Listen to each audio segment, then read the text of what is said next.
ఈరోజు సర్పంచ్గా మేము గెలిచి ఈరోజు లాస్ట్ రోజు కాబట్టి మా పదవి కాలం పూర్తయ్యే సందర్భంగా ఈరోజు లాస్ట్ రోజు కాబట్టి మమ్మల్ని మేము ఈ పార్టీకి అనుబంధంగా ఉన్నాం కాబట్టి ఈ పార్టీ వాళ్ళు బీజేపీ పార్టీ వాళ్ళందరూ కలిసి మా జిల్లా అధ్యక్షులు కావచ్చు, మా ఎమ్మెల్యే అభ్యర్థి మిథున్ రెడ్డి గారు కావచ్చు, మిగతా పార్టీ పెద్దలందరూ కలిసి మేము ప్రజలకు చేసిన సేవని గుర్తించి 5 సంవత్సరాల కాలపరిమితి అయిపోతున్న లాస్ట్ రోజు కాబట్టి మమ్మల్ని గుర్తించి మమ్మల్ని పిలిచి ఈ రకంగా సన్మానం చేసిన విధానం చూస్తే మాకు చాలా ఆనందం కలుగుతుంది. ఈ సన్మాన కార్యక్రమం జరిగిన క్షణంలో మాకు అనిపించింది ఏంటంటే, మేము ప్రజలకు చేస్తున్న సేవని మమ్మల్ని గుర్తించి ఈ రకమైన సేవ కంటిన్యూషన్ చేయాలనే ఉద్దేశంలో భాగంగా మమ్మల్ని సన్మానం చేసి మీ సేవలు మా పార్టీకి కావచ్చు, ప్రజలకు కావచ్చు కంటిన్యూషన్ చేయమని చెప్పి పార్టీ కూడా పనిచేయమని చెప్పి మమ్మల్ని ప్రోత్సహించి సన్మానం చేసి ప్రోత్సహించారు. కాబట్టి రేపటి నుంచి మాకు ఎట్లా ఈ సర్పంచ్ పదవి అయిపోతుంది, ప్రజలకు సేవ చేసే దాంట్లో కావచ్చు, పార్టీకి సేవ చేసే దాంట్లో కావచ్చు మేము ముందుండి పనిచేస్తామని సభాముఖంగా తెలియజేయడం జరుగుతుంది. అందులో మేము 5 సంవత్సరాలు ఒక సర్పంచ్గా ఎలక్ట్ అయిన నాటి నుంచి ఈ రోజు వరకు నేటి వరకు మాకు సెంట్రల్ గవర్నమెంట్ నరేంద్ర మోడీ గారు ఇచ్చిన నిధులతోనే మా గ్రామ పంచాయతీ వ్యవహారాలన్నీ నడిచినవి.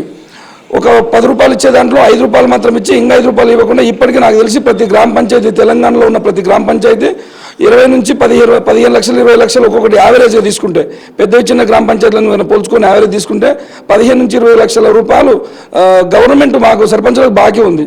అంటే మేము ప్రజలకు చేస్తున్న సేవని గుర్తించకుండా మమ్మల్ని నిర్లక్ష్యం చేసి ఈ రోజు వరకు కూడా మమ్మల్ని అప్లపాలు చేసే పరిస్థితి ఉంది. పోనీ గతంలో టీఆర్ఎస్ గవర్నమెంట్ మమ్మల్ని ఇబ్బంది పెట్టింది, ఆ టైంలో మాకు అండగా నిలబడ్డ కాంగ్రెస్ వ్యక్తులు ఎవరైతున్నారో ఇప్పుడు ముఖ్యమంత్రి అయినరు, మరి వాళ్ళన్న మాకు ఈ నెల అయిపోయింది, వాళ్ళు వచ్చి 2 నెలలుగా వస్తుంది, దాదాపుగా 2 నెలల నుంచి కూడా 1 రూపాయి ఇవ్వట్లేదు. అంటే గతంలో ఉన్న ప్రభుత్వానికి ఇప్పుడున్న ప్రభుత్వానికి తేడైతే ఏం కనపడట్లేదు. ముఖ్యంగా చెప్పాలంటే మేము గెలిచిన నాటి నుండి 8 నెలలు మాకు చెక్ పవర్ లేదు. కేసీఆర్ ప్రభుత్వంలో అప్పుడు మాకు సర్పంచ్గా మేము గెలిచినాక 8 నెలలు చెక్ పవర్ లేదు. మా సర్పంచులందరూ కలిసి ఉమ్మడిగా అందరు కలిసి ఒకటే అడిగినారు, 8 నెలలు చెక్ పవర్ లేదు, 2 సంవత్సరాల కరోనా పీరియడ్లో మేము అష్ట కష్టాలు పడి ప్రజలను ఆదుకున్న సందర్భాలు చాలా ఉన్నవి. ఇప్పుడైతే మీరు ఎలక్షన్ పెట్టట్లేదు కాబట్టి ఈ పెట్టని ఎలక్షన్కి ఎప్పుడైతే పెడతారో పెట్టే వరకు మాకు పర్సన్ ఇన్ఛార్జ్గా మమ్మల్ని కొనసాగించమని కూడా రిక్వెస్ట్ చేయడం అయింది. అయినా కూడా ప్రభుత్వం పెడచన పెట్టింది. కానీ దీనివల్ల మాకు వచ్చే నష్టం లేదు, కానీ ప్రజలకు వచ్చే నష్టం స్పష్టంగా చాలా ఉంది. ముఖ్యంగా ఏంటంటే ప్రజలకు అందుబాటులో ఉండి పనిచేయాలి.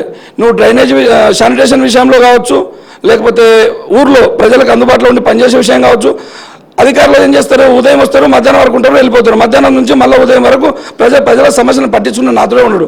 అదే సర్పంచ్ పర్సన్ ఉంటే ఉదయం నుంచి రాత్రి వరకు కావచ్చు, రాత్రి ఎవరైనా అర్ధరాత్రి వచ్చి ఇబ్బంది అన్నా కూడా వాళ్ళని దగ్గర ఉండి పనిచేపించే సందర్భాలు ఉన్నాయి.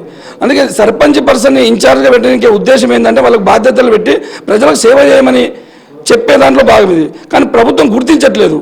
కానీ దయచేసి నేను ఇప్పుడు కూడా అంటున్నాను, ఈ రోజు ఉంది కదా, గవర్నమెంట్ ఆలోచన చేసి పర్సన్ ఇన్ఛార్జ్గా కొనసాగిస్తే చాలా బాగుంటుంది. ప్రజలకు సేవ చేసే దాంట్లో భాగంగా మీరు ప్రభుత్వం ఏర్పడి ప్రజలకు సేవలు చేయాలన్న ఆలోచన మీకుంది, మాకు కూడా అట్లనే ఉంది. మాతో ఇంకా సేవలు తీసుకోండి, చేపియండి, దాంట్లో నష్టం వచ్చేదేం లేదు. కాకపోతే అప్పటి వరకు మీరు ఎలక్షన్ పెట్టినా బాగుంటుండే. ఎవరైనా గెలిచిన వాళ్ళు ఉంటే వాళ్ళు పనిచేస్తుండ్రు. ఎలక్షన్ పెట్టలేదు కాబట్టి పెట్టేదాకా మమ్మల్ని పర్సన్ ఇన్ఛార్జ్గా కొనసాగించామని చెప్పినాము, అయినా పెడచను పెట్టి వినట్లేదు. దీనికి పార్లమెంట్ ఎలక్షన్లో ప్రజలు నేను అనుకుంటున్న తగిన బుద్ధి కాంగ్రెస్ పార్టీ కూడా చెప్తారని నేను భావిస్తూ ఉన్నాను, ఆశ వ్యక్తం చేస్తూ ఉన్నాను.